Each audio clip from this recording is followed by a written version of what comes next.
जय श्री कृष्णा।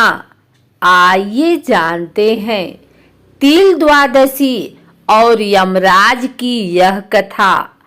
माघ मास की कृष्ण पक्ष की द्वादशी तिथि को तिल द्वादशी का व्रत किया जाता है। इस साल यह 29 जनवरी को मनाया जाएगा। इस दिन भगवान विष्णु को तिल चढ़ाते हैं तथा पवित्र नदियों में स्नान व दान करने का महत्व है। इनसे मनुष्य को शुभ फलों की प्राप्ति होती है। हमारे धार्मिक पौराणिक ग्रंथ पद्म पुराण में माघ मास के महात्म्य का वर्णन किया गया है, जिसमें कहा गया है कि पूजा करने से भी भगवान श्री हरि को उतनी प्रसन्नता नहीं होती जितनी कि माघ महीने में स्नान मात्र से होती है। इस व्रत में तिल दान करने का विशेष महत्व है। इससे घर में सुख शांति और वैभव आता है।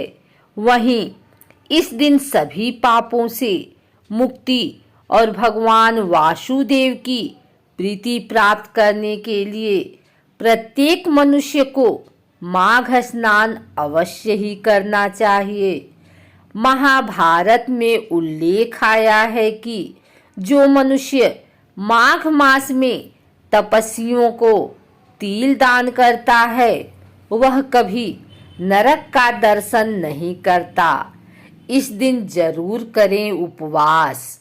माघ मास की द्वादशी तिथि को दिन रात उपवास करके भगवान माधव की पूजा करने से मनुष्य को राजसूय यज्ञ का फल प्राप्त होता है।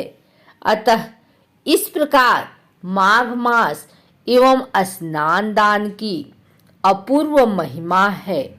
इस दिन ओम नमो भगवते वासुदेवाय नमः का जाप किया जाना चाहिए।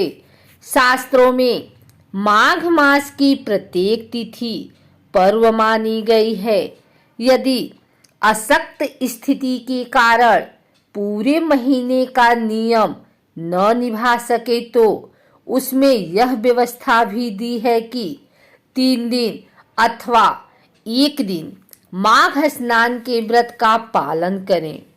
इतना ही नहीं, इस माह की तिल द्वादशी का व्रत भी एकादशी की तरह ही पूर्ण पवित्रता के साथ चित्त को शांत रखते हुए पूर्ण श्रद्धा भक्ति से किया जाता है। तो यह व्रत मनुष्य के सभी कार्य सिद्ध करके उसे पापों से मुक्ति दिलाता है। अतः इस दिन के पूजन अर्चन का बहुत महत्व है। इस दिन ऐसे करें पूजन। सुबह स्नान आदि के पश्चात भगवान की पूजा व्रत आदि का संकल्प लें। स्वच्छ आसन पर पूर्व अथवा उत्तर दिशा की ओर मुख करके बैठें।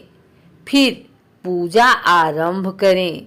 सबसे पहले भगवान को धूप व दीप दिखाकर फल फूल चावल रौली मौली पंचामृत आदि अर्पित करें।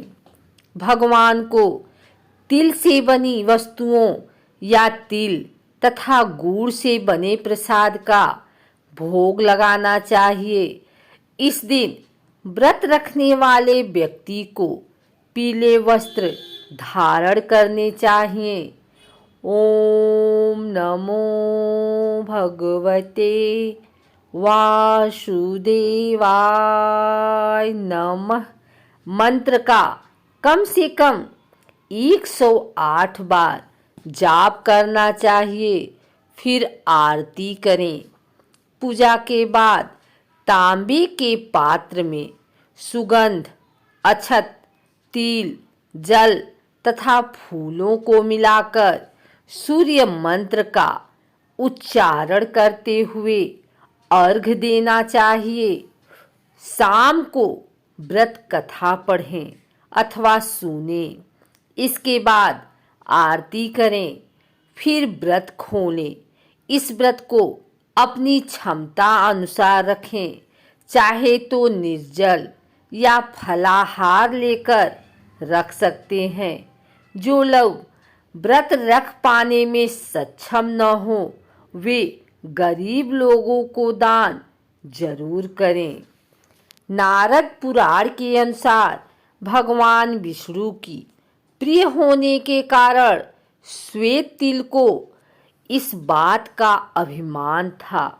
इस बात से नाराज होकर यमराज ने उसे श्राप दे दिया। श्रापित होने के कारण तिल का रंग श्वेत से काला पड़ गया। इससे दुखी तिल ने भगवान विष्णु की आराधना की, जिससे भगवान श्री हरि प्रसन्न हुए और तिल को यमराज के श्राप से मुक्त किया। इसे तिल फिर गौर वर्ण की हो गई।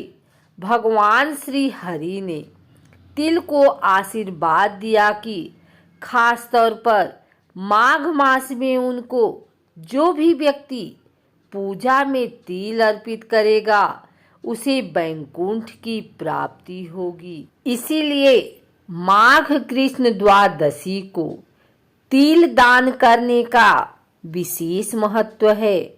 भगवान विष्णु के आशीर्वाद से काला तिल यमराज की भी पसंद बन गई। इसलिए यमराज की पूजा में काला तिल अर्पित किया जाता है। अगर आपको हमारी वीडियो अच्छी लगी हो तो इसे लाइक करें, कमेंट करें, शेयर करें और हमारे चैनल भक्ति गाथा को सब्सक्राइब करके बेल नोटिफिकेशन ऑल पर सेट कर लें, ताकि आगे आने वाली वीडियो सबसे पहले आप तक पहुंच सके। धन्यवाद।